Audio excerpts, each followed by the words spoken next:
जब भारतीय संविधान बनकर तैयार हुआ, तो कई आलोचकों ने इस बात पर भारतीय संविधान की आलोचना की कि जिस सिद्धांतों पर आजादी की लड़ाई लड़ी गई थी, वो सिद्धांत भारतीय संविधान में देखने को नहीं मिले। भारतीय स्वतंत्रता संग्राम के दौरान गांधी जी ने ग्राम स्वराज और साथ ही साथ कुटीर उद्योगों व लघु उद्योगों के बारे में चर्चा की थी। लेकिन भारतीय संविधान में मूल रूप में आपको ग्राम स्वराज या लघु उद्योगों, कुटीर उद्योगों के बारे में या सहकारी समितियों के बारे में देखने को नहीं मिलता। जब इस तरह की आलोचनाएं की गई, तो संविधान निर्माताओं ने यह स्पष्ट किया कि भारतीय संविधान में भले ही मूल रूप में कहीं भी गांधीवादी विचारों को समावेश नहीं किया गया है, लेकिन राज्य के नीति निर्देशक तत्वों में कहीं ना कहीं गांधीवादी विचारों को शामिल किया गया है। उसी प्रकार समाजवादी तत्वों का समावेश भी राज्य के नीति निर्देशक तत्वों में किया गया, ताकि आगे आने वाली सरकारें इन नीतियों पर चलते हुए भारत को एक समाजवादी और साथ ही साथ गांधीवादी राह पर आगे बढ़ाने का काम कर सके। पिछली क्लास में हमने राज्य के नीति निर्देशक तत्व यानी डीपीएसपी के बारे में चर्चा की थी और हमने देखा था कि कैसे नीति निर्देशक तत्वों को 3 भागों में बांटकर उनका अध्ययन किया जा सकता है। संविधान में कहीं पे भी नीति निर्देशक तत्वों के वर्गीकरण की व्यवस्था नहीं की गई है, लेकिन अध्ययन की दृष्टि से इन्हें 3 भागों में बांटा जा सकता है। इस पर अक्सर परीक्षा में सवाल भी पूछा जाता है, कुछ अनुच्छेद दे दिए जाते हैं और आपसे पूछ लिया जाता है कि इनमें से कौन सा अनुच्छेद गांधीवादी है या कौन सा अनुच्छेद समाजवादी या उदार बौद्धिकतावादी है। आज हम इसी के बारे में चर्चा करेंगे और समझने का प्रयास करेंगे कि किस आधार पर किसी भी अनुच्छेद को, किसी भी नीति निर्देशक तत्व को गांधीवादी, समाजवादी या उदार बौद्धिकतावादी भागों में बांटा जाता है। शुरू करते हैं। देखिए, हमने जब डीपीएसपी पढ़ना शुरू किया, तो सबसे पहले अनुच्छेद 36 में हमने डीपीएसपी की शुरुआत की। डीपीएसपी अनुच्छेद 36 से 51 में देखने को मिलते हैं। अनुच्छेद 36 में आपको राज्य की परिभाषा देखने को मिलती है। अनुच्छेद 37 में डीपीएसपी से संबंधित विधियों की चर्चा की गई है और बताया गया है कि किस प्रकार डीपीएसपी किसी भी वाद योग्य नहीं है, अर्थात न्यायालय द्वारा इनको लागू नहीं करवाया जा सकता। अनुच्छेद 38 से हम शुरू करते हैं इनका वर्गीकरण। अनुच्छेद 38 में आप देखते हो कि राज्य को कल्याणकारी राज्य बनाने की व्यवस्थाओं के बारे में चर्चा की गई है और साथ ही 38 ए में, 38 ए में जो संविधान संशोधन द्वारा बाद में जोड़ा गया, उसमें प्रावधान किया गया है आय की असमानता को कम करने का। तो लोक कल्याणकारी राज्य या आय की असमानता को कम करना, यह सिद्धांत समाजवादी सिद्धांत है।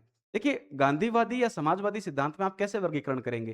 गांधी जी के जो प्रमुख मुद्दे थे, उनमें ग्राम पंचायत, ग्राम पंचायत के साथ लघु उद्योग, सहकारी समिति और सहकारी समिति के साथ दलित व पिछड़े वर्गों के विकास को लेकर जो प्रावधान किए जा सकते हैं, उनके बारे में चर्चा की गई थी। तो वो सारे प्रावधान गांधीवादी डीपीएसपी के अंदर आएंगे और वो सभी प्रावधान जिन्हें समाजवादी के अंदर रखे जा सकते हैं, वो है प्रत्येक वर्ग को लाभ पहुंचाने की परिस्थितियां, प्रत्येक वर्ग को समाज के सभी संसाधनों का समान वितरण सुनिश्चित करना, ये सारी बातें आ जाती है समाजवादी या इनको कई बार मार्क्सवादी सिद्धांत भी कहा जाता है। तो अनुच्छेद 38, आर्टिकल 38 जो है वो आता है मार्क्सवादी सिद्धांत की श्रेणी में, मार्क्सवादी या समाजवादी सिद्धांत की श्रेणी में।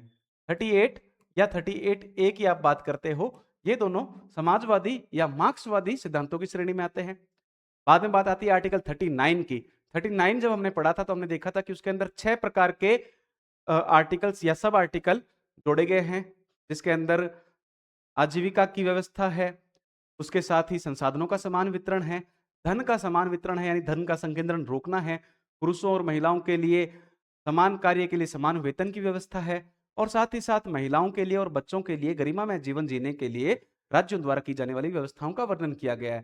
तो आर्टिकल 39 के सभी 6 क्लोज ये आते हैं समाजवादी या मार्क्सवादी वर्गीकरण के तहत। और आर्टिकल 39 ए जो हमने पढ़ा था, जिसके अंतर्गत हमने देखा था कि निःशुल्क विधिक सेवा, निःशुल्क कानूनी सेवा का प्रावधान किया गया था, समान रूप से सभी को न्याय उपलब्ध हो सके इसके लिए। तो ये समानता की बात करता है। जब समाज के विभिन्न वर्गों में समानता की बात आएगी, तो वो समाजवादी समाजवादी अवधारणा की तरफ, जब समाज के विभिन्न वर्गों में समानता की बात आएगी, तो वो रुख करता है समाजवादी या मार्क्सवादी अवधारणा का। तो आर्टिकल 39 और 39 ए दोनों ही किसकी बात करेंगे? समाजवादी अवधारणा की। तो इनको आप किस में रखोगे? समाजवादी या मार्क्सवादी सिद्धांतों के अंतर्गत। आर्टिकल 40 की बात करते हैं। आर्टिकल 40 में हमने देखा था, आर्टिकल 40 में पंचायतों की व्यवस्था की गई है, पंचायती राज की व्यवस्था आती है, ग्राम पंचायतों को प्रशासन का केंद्र बनाने की बात की गई है आर्टिकल 40 में। ग्राम पंचायतों के बारे में चर्चा करते हैं महात्मा गांधी जी, तो ये सिद्धांत है गांधीवादी सिद्धांत। इससे आगे बढ़कर आता है आर्टिकल 41।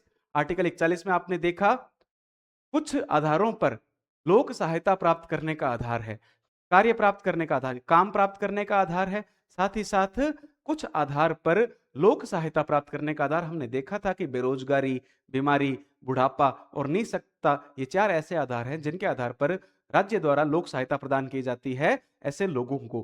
तो जब इस तरह की बात आएगी आर्टिकल 41 के अंतर्गत, तो ये भी किसकी बात करता है? समाजवादी या मार्क्सवादी सिद्धांतों की। जब भी राज्य द्वारा, अभी मैंने बात कही आपको, जब भी राज्य द्वारा वर्गीकरण को समाप्त किया जाता है, बंटवारे को समाप्त करके सभी चीजों को सभी वर्गों में समान रूप से वर्गीकृत किया जाए, जो ऐसे लोग हैं जो पिछड़े हुए हैं या किसी कारणवश पीछे रह चुके हैं, उनको आगे बढ़ाने के जो प्रयास किए जाएंगे वो समाजवादी या मार्क्सवादी विचारधारा से जुड़े होंगे। इसीलिए आर्टिकल 41 में जो प्रावधान किए गए हैं वो समाजवादी या मार्क्सवादी सिद्धांतों के अंतर्गत आते हैं। वैसे ही आर्टिकल 42, आर्टिकल 42 भी किसकी बात करता है? आर्टिकल 42 बात करता है जब काम प्राप्त होता है तो काम करने की मानवोचित परिस्थितियां, मानवोचित दशाएं उपलब्ध हो श्रमिकों को, कार्मिकों को, मजदूरों को काम करने योग्य परिस्थितियां मिले, तो वो भी बात किसकी है? समाजवादी सिद्धांतों की ही बात है। तो आर्टिकल 38, 38A, 39, 39A, 41 और 42 है मार्क्सवादी सिद्धांतों की श्रेणी में, जबकि आर्टिकल 40 आता है गांधीवादी सिद्धांतों की श्रेणी में। बात करते हैं आर्टिकल 43 की। आर्टिकल 43 के अंतर्गत 3 क्लोज थे, 43, 43A और 43B। 43 की बात करें, 43 के अंतर्गत बात की गई थी कि जब काम करने का अधिकार मिल रहा है तो काम करने के दौरान उन्हें जीविकापार्जन करने के लिए उचित कमाई हो। जो श्रमिक है या जो कार्मिक है वो काम करने के दौरान कम से कम इतना कमा सके कि वो अपना जीवन यापन कर सके, यानी जीवन यापन करने के लिए उचित कमाई हो। अब जब इस तरह से बात आएगी, जीवन यापन की बात आएगी, तो आप इसको कहां पढ़ते हो? देखो, जब श्रमिकों के जीवन यापन की बात आती है तो बात आती है महात्मा गांधी के सिद्धांतों की। महात्मा गांधी ने जब स्वतंत्रता आंदोलन के दौरान ये कहा कि सभी को, जो भी व्यक्ति कार्य करेगा उसको कार्य के लिए, उसके कार्य के अनुसार उचित आय या उचित राशि मिलनी चाहिए, यह महात्मा गांधी का सिद्धांत है। तो आर्टिकल 43 जो है, 43 को आप पढ़ते हो गांधीवादी सिद्धांतों के अंदर। 43A की बात करते हैं। 43A के अंदर हमने देखा था कि उद्योग प्रबंधन में श्रमिकों की भागीदारी, उद्योग प्रबंधन में श्रमिकों की भागीदारी सुनिश्चित करना। उद्योग प्रबंधन में जब श्रमिक भागीदार बनेंगे, मैनेजमेंट लेवल तक जब मजदूर पहुंचेंगे, प्रबंधन स्तर तक जब तक मजदूर पहुंचेंगे, तो वो किसकी बात हो रही है? वो मजदूरों को आगे बढ़ाने की बात हो रही है, मजदूरों को एक समान स्तर पर लाने की बात हो रही है। जिस स्तर पर अन्य व्यक्ति हैं, प्रबंधन योग्य व्यक्ति जिस स्तर पर हैं, उसी स्तर पर श्रमिकों को लेकर जाने की बात हो रही है। तो ये बात होती है मार्क्सवादी या समाजवादी सिद्धांत की। तो आर्टिकल 43A जो है वो किस श्रेणी में रखा जाता है? मार्क्सवादी या समाजवादी श्रेणी में। और वहीं पर 43B किस श्रेणी में आता है? आर्टिकल 43B में हमने देखा था सहकारी समितियों की चर्चा की गई है, सहकारी समितियों के प्रबंधन की चर्चा की गई है। तो सहकारी समितियों की चर्चा या सहकारी समितियां किससे संबंधित है? सहकारी समितियां संबंधित है गांधीवादी सिद्धांतों से। तो आर्टिकल 43B किस में आएगा? गांधीवादी सिद्धांतों की श्रेणी में आएगा। उसके बाद आता है आर्टिकल 44। आर्टिकल 44 में हमने पढ़ा था, आर्टिकल 44 चर्चा करता है यूसीसी की, यानी यूनिफॉर्म सिविल कोड की, समान नागरिक संहिता की। समान नागरिक संहिता ना तो गांधीवादी मुद्दा है, ना ही समाजवादी या मार्क्सवादी मुद्दा है। समान नागरिक संहिता राष्ट्र को आगे बढ़ाने के लिए एक आवश्यक कार्यवाही है। तो यह है उदार बौद्धिकतावादी।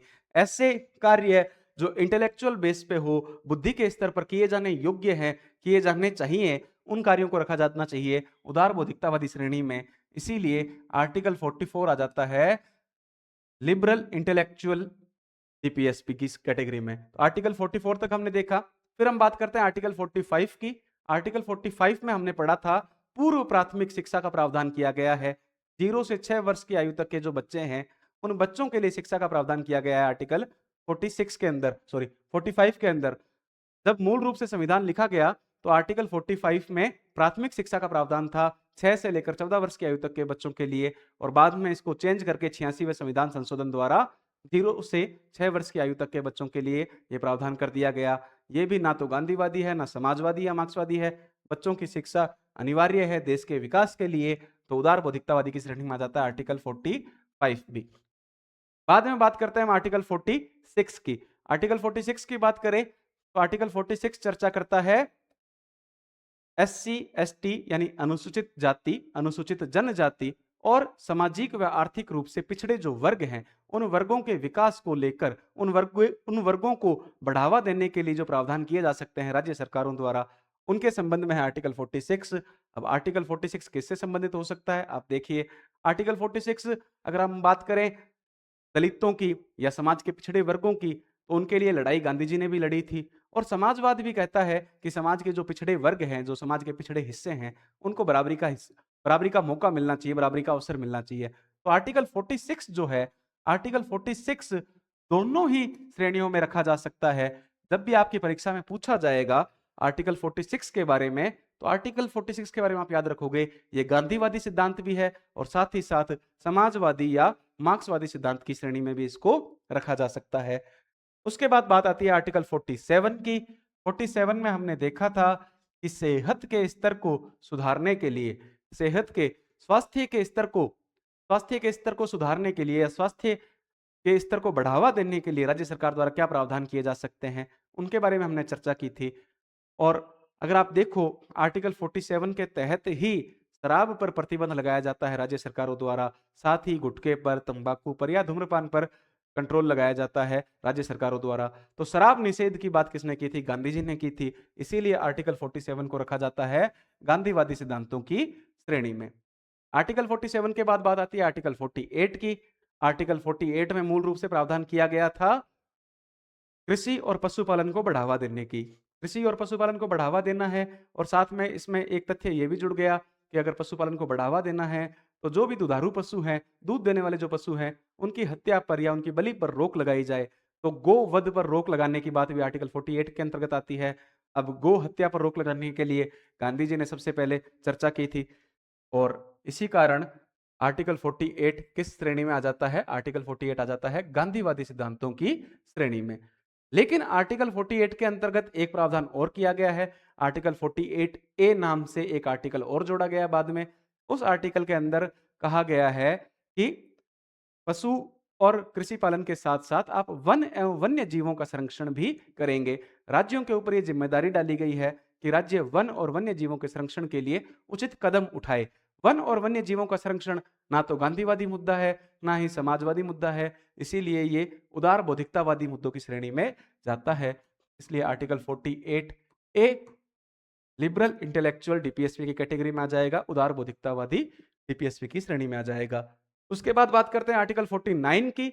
आर्टिकल 49 किस बारे में बात करता है? अगर आपको पता हो, आर्टिकल 49 बात करता है राष्ट्रीय महत्व के जो स्मारक हैं उनके संरक्षण के बारे में। राष्ट्रीय महत्व के स्मारकों का संरक्षण करेगा राज्य, ऐसे प्रावधान बनाएगा, ऐसी नीतियां बनाएगा ताकि ऐसे स्मारकों का, ऐसी जगहों का, ऐसे स्थानों का संरक्षण किया जा सके जो राष्ट्रीय महत्व के हो या ऐतिहासिक महत्व के हो। तो ना वो गांधीवादी ना समाजवादी, इसीलिए उदार बौद्धिकतावादी आर्टिकल 49। उसी तरह आर्टिकल 50 और आर्टिकल 51 भी किस श्रेणी में आते हैं? उदार बौद्धिकतावादी में आते हैं, क्योंकि आर्टिकल 50 बात करता है न्यायपालिका को कार्यपालिका से स्वतंत्र रखने की, पृथक रखने की। तो न्यायपालिका और कार्यपालिका दोनों को पृथक रखने की चर्चा की जाती है आर्टिकल 50 के अंतर्गत। इसीलिए ना तो ये गांधीवादी मुद्दा, ना ही समाजवादी मुद्दा, वापस ये किस श्रेणी में आता है? उदार बौद्धिकतावादी श्रेणी में। और आर्टिकल 51 बात करता है अंतर्राष्ट्रीय शांति, अंतर्राष्ट्रीय सहयोग, अंतर्राष्ट्रीय समझौतों के बारे में।